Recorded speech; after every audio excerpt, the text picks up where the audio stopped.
Online classes में मैं आपका हार्दिक स्वागत करता हूं। आज हम कक्षा द्वितीय में पर्यावरण विषय में पाठ 4 हमारा पर्यावरण नामक पाठ का अध्ययन करेंगे। तो देखो बच्चों, आज हम पर्यावरण की परिभाषा के बारे में अध्ययन करते हैं।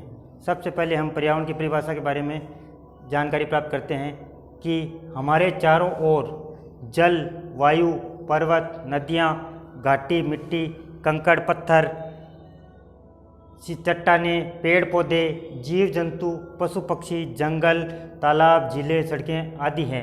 यह सब मिलकर पर्यावरण बनाते हैं। पृथ्वी पर मानव कृति की सुंदरम कृति है।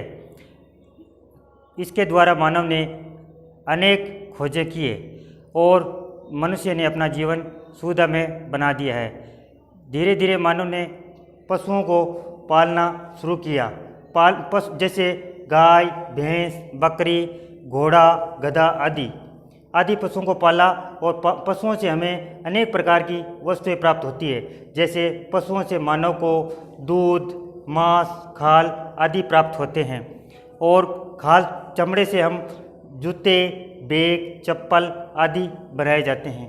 मानव ने पशु पक्षियों को भी पालना शुरू किया। जैसे तोता, कबूतर, मैना, चिड़िया आदि पशु पक्षियों को पालकर अपने घरों में रखा। आगे हम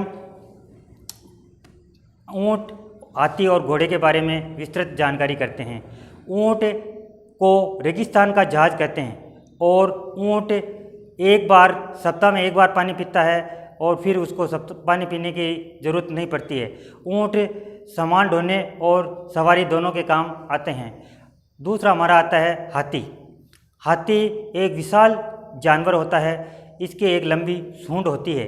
सूंड के द्वारा यह अपना भोजन और श्वास लेता है। हाथी सवारी करने के काम आता है और हाथी पर्यटन के रूप में भी हमारे काम आते हैं। और तीसरा हमारा आता है घोड़ा। घोड़ा सामान ढोने, बग्गी और सवारी करने के काम आता है। घोड़ा बहुत तेज़ दौड़ता है और शादी विवाह और बग्गी में सजावट के काम भी घोड़ा बहुत काम आता है।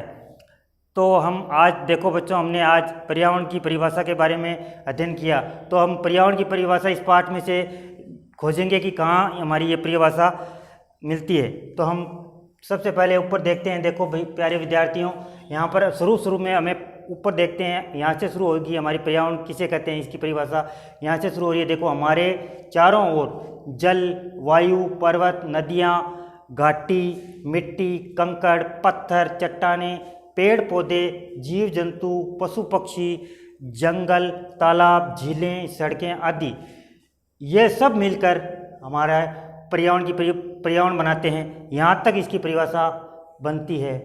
तो हम इसकी परिभाषा को अपनी नोटबुक में लिखेंगे। आगे हमारा प्रश्न दूसरा बनता है, पशुओं से हमें क्या क्या प्राप्त होते हैं। तो हम ध्यानपूर्वक देखेंगे पाठ में, तो हमको पशुओं के बारे में हमें क्या क्या वस्तुएं प्राप्त होती है उसके बारे में इसका उत्तर मिल जाएगा आसानी से।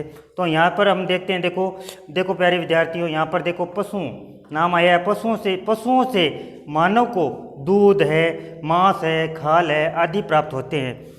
यहाँ तक इसका उत्तर बनता है, पशुओं से हमें ये आदि चीज़ें प्राप्त होती है। और देखो विद्यार्थियों, इनसे और भी अनेक प्रश्न बनते हैं। जैसे हमारे ऊँट क्या काम आता है, हाथी हमारे क्या काम आता है, घोड़ा हमारे क्या काम आता है, और हम कौन कौन से पशु पक्षियों को हम पालते हैं और कौन कौन से जानवरों को हम पालते हैं। तो देखो बच्चों, हम इसमें एक पाठ में से एक प्रश्न और खोजते हैं, ढूंढते हैं कि हमें चमड़े से कौन कौन सी वस्तुएं प्राप्त होती है। तो हम एक प्रश्न बनाते हैं यहाँ पर नीचे। प्रश्न नंबर 3, चमड़े से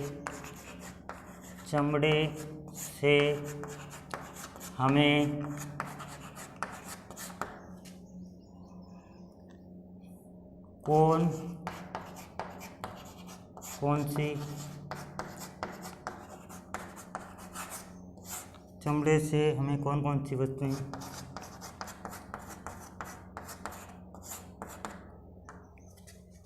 प्राप्त होती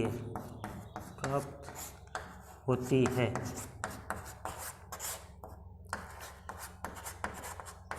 तो हम इस पाठ को ध्यानपूर्वक पढ़ेंगे तो हमें चमड़े से, यहाँ तक देखो, चमड़े से यहाँ से शुरू होगा इसका उत्तर। चमड़े से जूते, बैग, चप्पल आदि वस्तुएं हमें प्राप्त होती है। तो हम इस पाठ में से और भी अनेक प्रश्न बनाकर अपनी नोटबुक में लिखकर अभ्यास करेंगे। धन्यवाद।